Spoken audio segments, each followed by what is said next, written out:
Պարոն Հակոբյան, ձեր եւ իմ տարիների տարիքային տարբերությունը շուրջ 20 տարի է,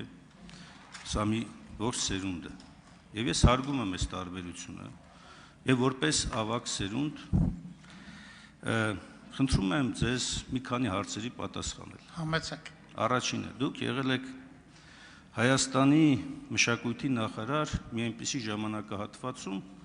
երբ Հայաստանի Հանրապետությունը եւ Արցախը մարտնչում էր իր ազատության համար։ Եվ դուք որպես նախարար եղել եք այն կառավարության կազմում,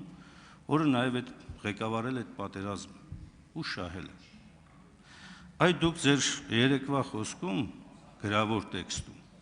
անդրադարձակ հատկապես ինքնություն հասկացությանը։ Խնդրեմ հիմա պատասխանել, բան փոխվել է ձեր պատկերացումներում հաղթանակի ժամանակահատվածում եւ այս դառը իրավիճակի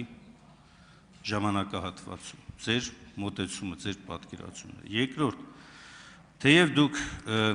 ասում եք քաղաքական ենթատեքստ չկա, բայց խնդրեի, որպեսզի հստակ ձևակերպեք, օրինակ ձեր պատկերացրած Դաշնակցության գաղափարախոսությունը որն է, որը համարում եք վտանգավոր